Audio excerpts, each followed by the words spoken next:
कशाविषयी काय जिल्हा प्रशासनाला शिवसेना उद्धव बाळासाहेब ठाकरे या पक्षाच्या वतीने आपण निवेदन दिलेलं आहे। खरं तर सरकारी दवाखाना हा फार मोठा अनेक लोकांना एक आधारवड आहे। म्हणजे कोल्हापूर जिल्हा असून दे, सिंधुदुर्ग जिल्हा, कोकण असून दे किंवा आमच्या कर्नाटक आसपासचे लोक तिथे येत असतात एक अपेक्षेने।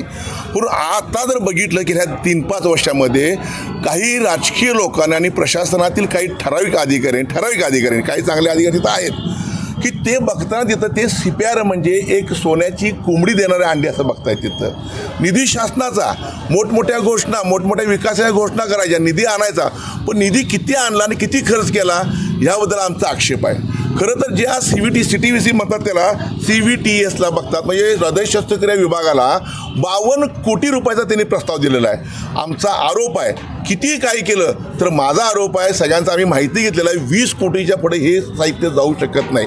मग 32 कोटी झालं काय, कुठे गेले?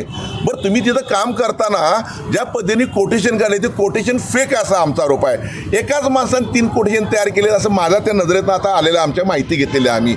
तुम्ही कुठलंही बांधकाम करताना सार्वजनिक बांधकाम विभागाची परवानगी घ्यायला लागते, ती तुम्ही घेतलेली नाही आहे।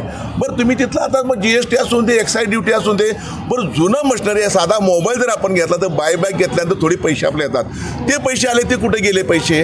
ह्या सगळ्या गोष्टीचा उहापोह जर केल्यानंतर माझी खात्री आहे 25 कोटी जर असतील तर 52 कोटी म्हणजे उलटा फिगर जाऊन मोठ्या प्रमाणात इथं भ्रष्टाचार झालेला आहे। संबंधित डिपार्टमेंटचे हेड ऑफ द डिपार्टमेंट जे कोण असतील महाशय त्यांची आणि तत्कालीन तिथले जे डीन आहेत त्यांची निलंबित करणं गरजेचं आहे त्यांना आणि त्यांची चौकशी करणं गरजेचं आहे। म्हणून इथले आम्हाला समितीची अपेक्षा नाही, ती समिती जर त्यांनाच फेवर असणार आहे। शासनाने त्यांच्या पद्धतीची तज्ञ प्रामाणिक जी लोक आहेत त्यांची समिती नेमून हे जर भांडाफोड केला तर आमची खात्री आहे की 100% यात साधारण 20 ते 25 कोटीचा ठपला पाडण्यात आला असा आमचा आरोप आहे। या कंपन्या साधारण कुणाच्या कोटेशन जर बघितलं आपण तर कोटेशन एक वडोदरा म्हणून कुठे जय भवानी नावाचे जे वडोदरा नावाची एक कंपनी आहे वडोदरा, पण जय भवानी वडोदरामध्ये असण्याची शक्यता फार कमी असं माझं मत आहे। असं असलं तर आनंदच आहे। 2 जे बाकीचे कोटेशन आहेत ते सुद्धा तसेच सेम फॉन्टचा सेम डीन तिथं नाव दिले, तेवढंच अंतर ठेवलेलं आहे सगळं आहे। बरं ह्या कंपन्याचे कोटेशन कुणी घ्यायला पाहिजेत तर स्पष्ट होतं डीनच्याकडे तुम्ही इन्व्हर्ट झालं पाहिजे। हे कुणाकडे झालेत कोटेशन इन्व्हर्ट झालेत तर संबंधित डिपार्टमेंट हे डिपार्टमेंट श्री पाटील साहेब म्हणून ते त्यांच्याकडे झाले। बरं पाटील साहेब CPRला नोकरी करतायत, मग आधारला पण नोकरी करतायत, हे कसं काय त्यात बसू शकतं इथं? म्हणजे आओ जाओ घर तुम्हाला नुसतं लुटा।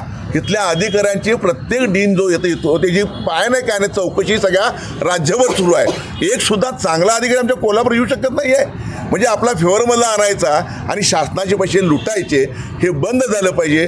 कुणी काय म्हटलं तर आमचं लक्ष ह्या लोकांवर आहे आणि आम्ही लढत राहणार, हे बाकी कुठलीही मनात शंका नाही। तेव्हा मुख्यमंत्री महोदय असून देत, संबंधित डिपार्टमेंटचे अधिकारी असून देत, ताबडतोब ही चौकशी लावा आणि कोण चोर आहेत हे शोधून काढून त्याचा बुरका पाडा अशी तुमच्या माध्यमातून विनंती करतोय।